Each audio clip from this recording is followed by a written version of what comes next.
네, 시작하도록 할게요.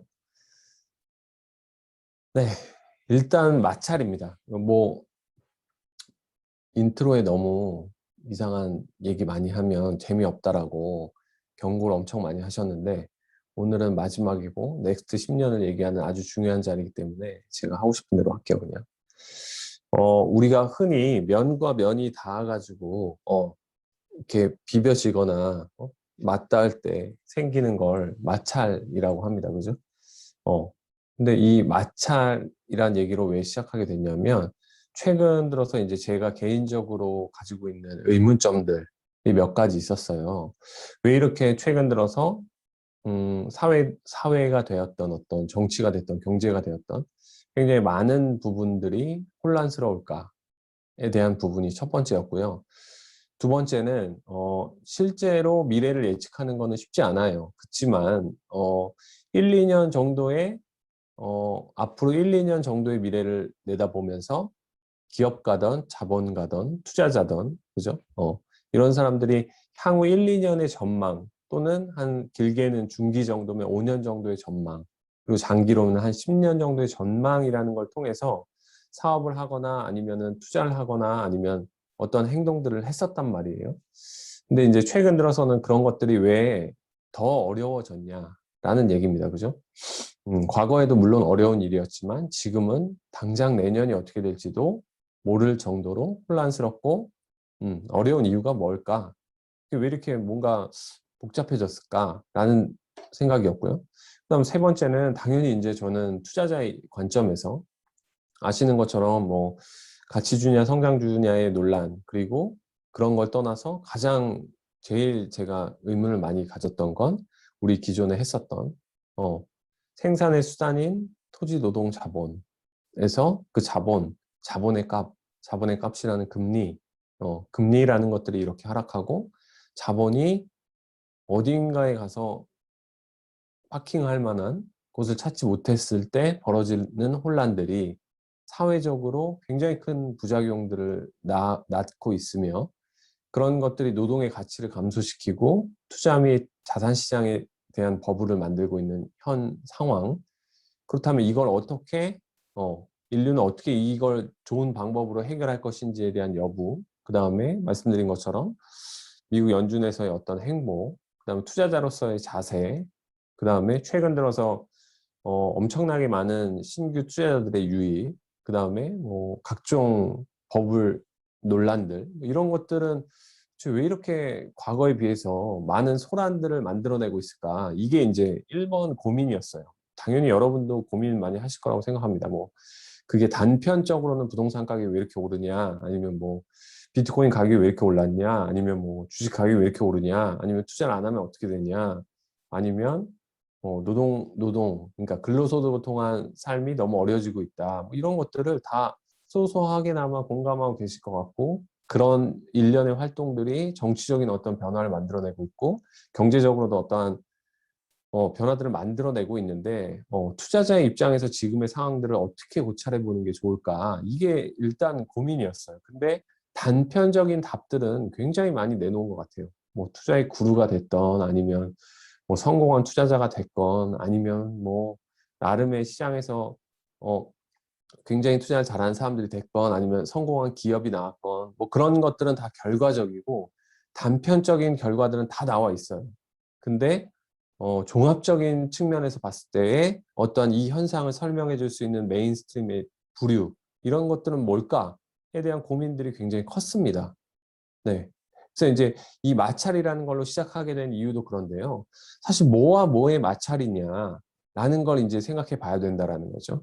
그죠? 마찰이 일어나고 있는 현상이, 마찰면이 거칠어지고 맞닿은 부분이 많아지면 많아질수록 그 표면은 거칠게 현상들이 일어나는 걸 보면서, 아, 지금이 사회의 혼란스러운 부분, 투자가 혼란스러운 부분, 경제나 정치나 굉장히 많은 부분에서 뭐 부작용이 나타나고 있는 이런 모습들 언제나 있었지만, 이런 것들이 더 심화되고 있는 어떤 근간의 메인스트림에서의 변화는 뭐가 이런 것들을 만들어내고 있을까라는 거에 대한 아주 근본적인 질문이었습니다.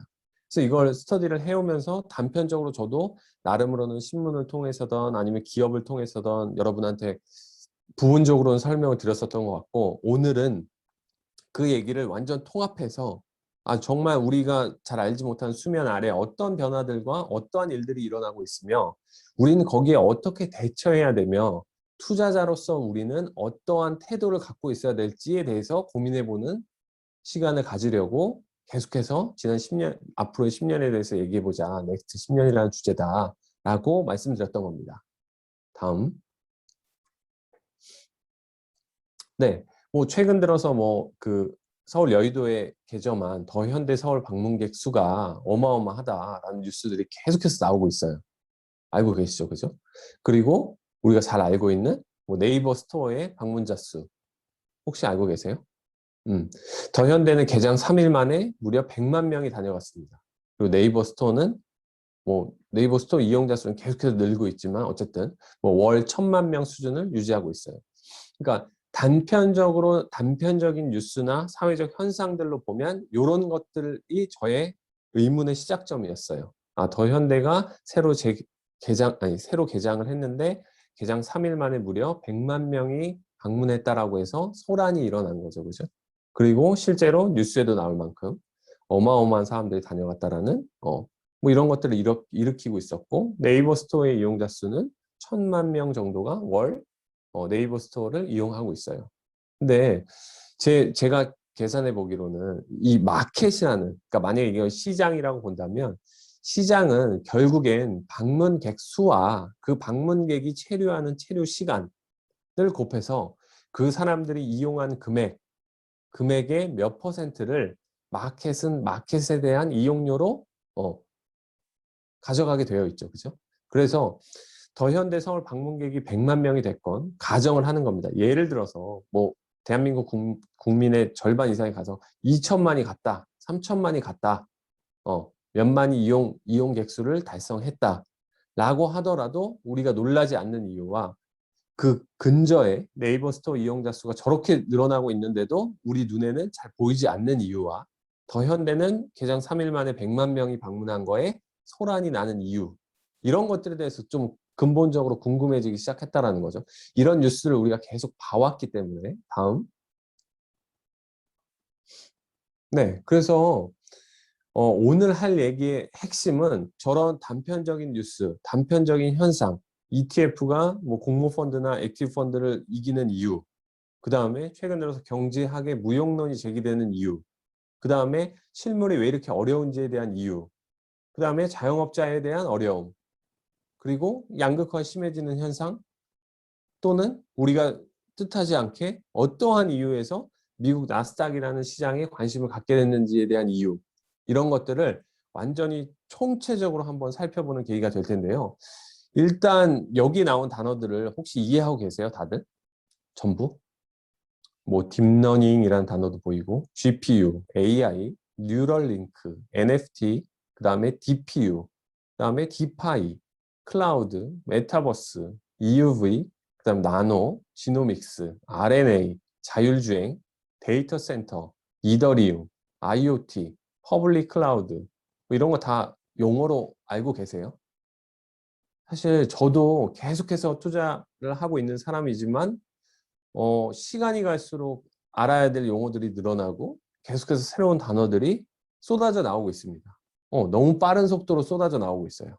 그래서 실제로는 이런 것들에 대해서 우리가 정확히 알고 있어야 되냐 아니냐에 대한 여부를 떠나서 이런 것들이 나오고 있는, 아까 말씀드린 이런 변화의 근저에는 도대체 어떤 일들이 일어나고 있기 때문에 이러한 단어들이 생성되고 있으며 이러한 단어들이 우리의 삶에 어떤 모습으로 다가오고 있고 앞으로 우리는 투자자라면 저 단어 하나하나에 집중할 것이 아니라 어떠한 현상과 변화를 근본적으로 이해하고 있어야 될까를 오늘 얘기하고 싶은 거예요.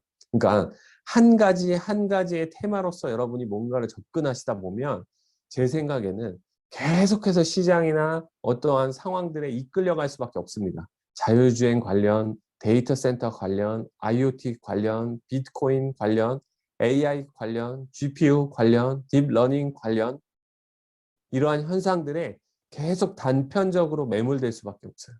그러면 도대체 이러한 단어들이 나오는 이유는 뭐며, 도대체 최근 들어서 또 엄청나게 핫해지고 있다는 NFT라는 거는 도대체 뭐며, 디파이라는 건 또 뭐며, 비트코인과는 이건 어떠한 성격적 차이를 가지고 있으며, 이런 것들에 대해서 당연히 신문을 보고 책을 보고 하면서 공부도 하셔야겠지만, 그걸 공부한다라고 해서 이해할 수 있는 범주도 저는 이제 벗어났다라고 느껴지고, 그렇다면 앞으로는 뭐 NFT를 능가하는 또 다른, 또는 비트코인을 능가하는 또 다른, GPU, DPU를 능가하는 또 다른 뭔가 용어들은 계속해서 만들어지고 나올 겁니다.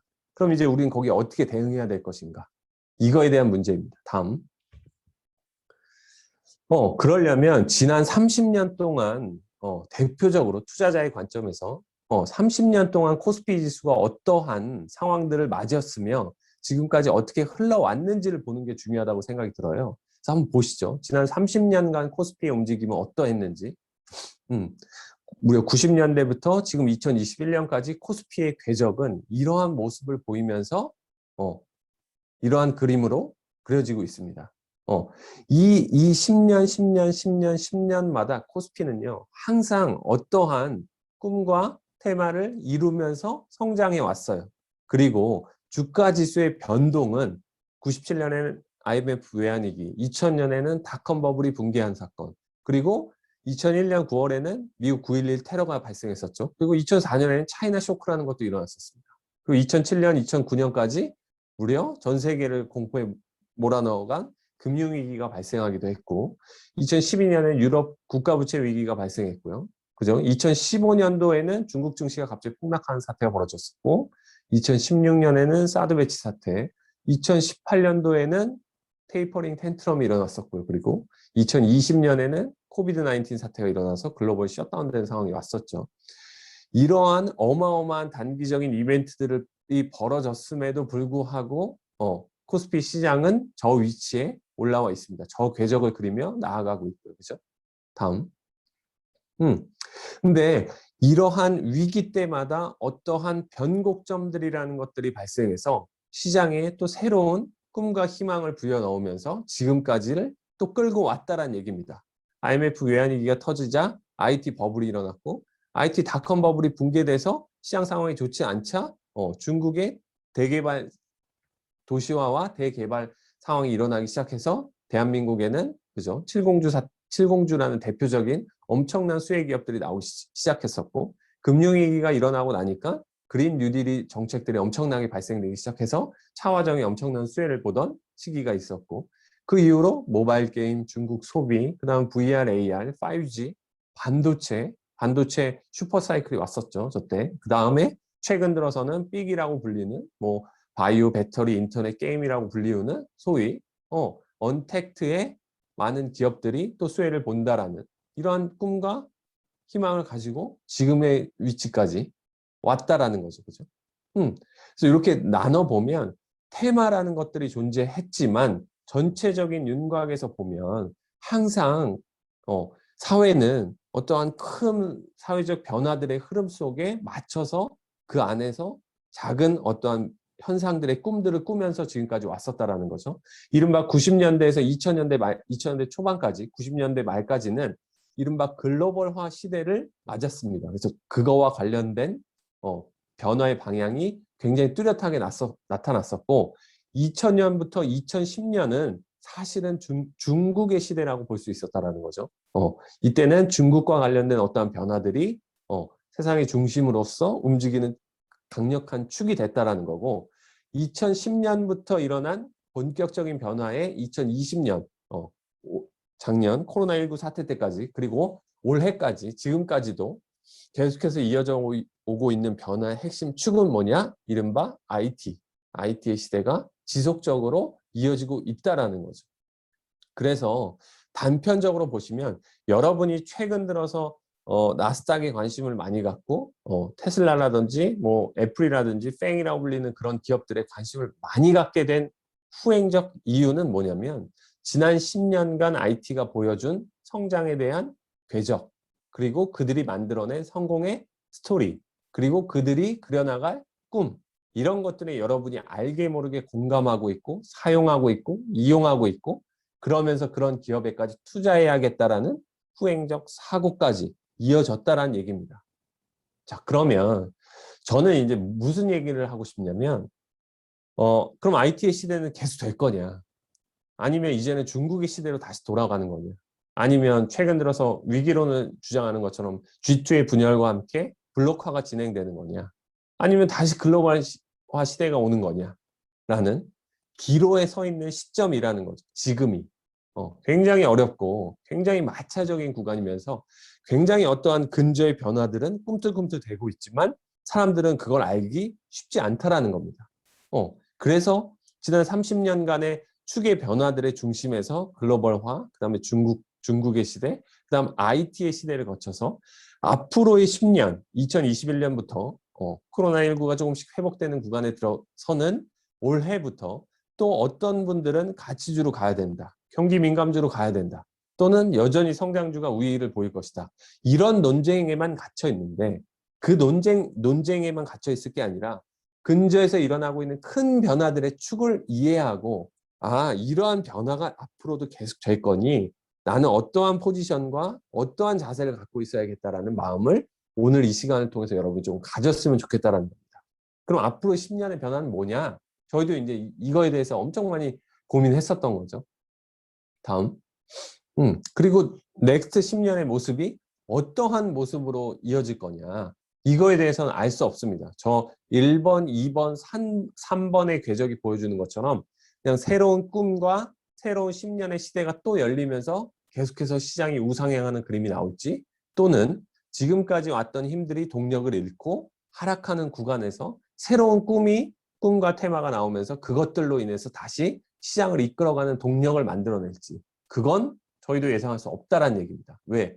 지난 30년간의 저 밑에 보시는 위기가 발생한 또는 이벤트들이 발생한 저러한 사건들에 의해서 시장의 변화의 모습은 엄청 다양했기 때문입니다.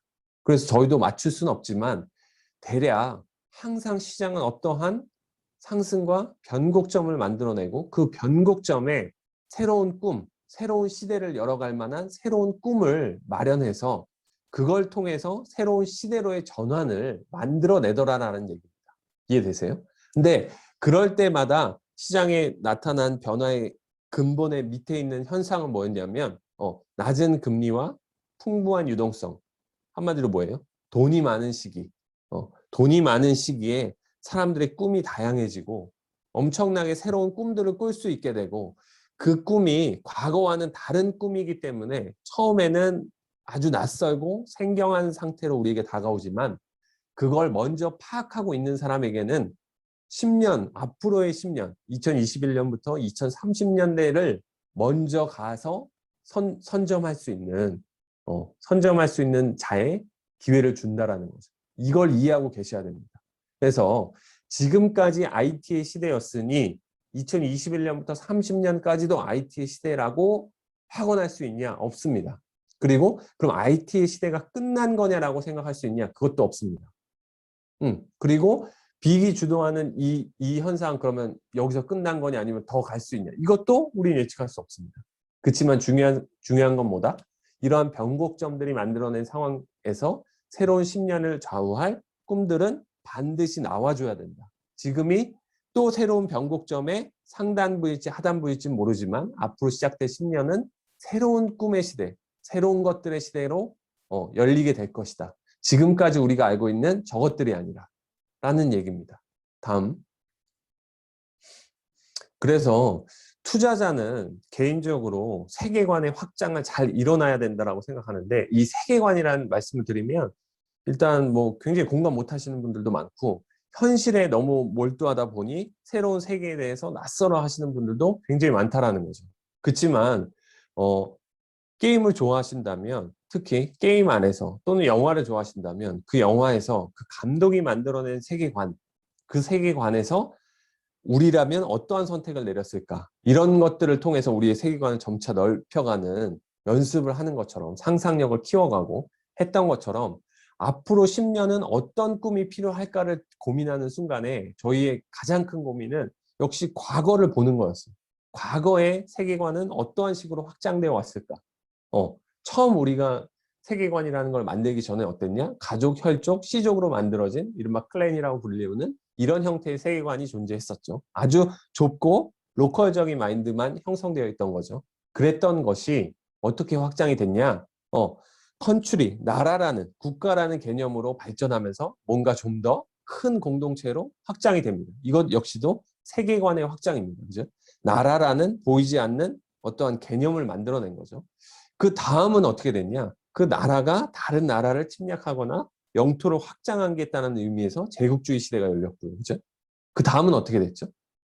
더 이상 영토 확장의 문제가 아니라 세계화로 넓혀가는 모두가 하나 돼서 연결될 수 있는 글로벌라이제이션의 시대가 왔었고, 자, 그렇다면 앞으로의 10년은 도대체 뭐가 만들어 나갈 거냐라는 거에서 이른바 메타버스라고 불리우는 가상현실, 그러니까 실제 세계의 세계화는 더 이상의 확장이 아니고 이제는 어떻게 세계관을 확장시키는 개념이 나와서 사람들에게 더 풍부한 꿈과 가능성과 희망을 줄 것이냐에서 앞으로의 새로운 세계관의 확장은 아마 가상현실 세계로의 세계관의 확장이 일어날 것이다 라고 전망한다는 겁니다.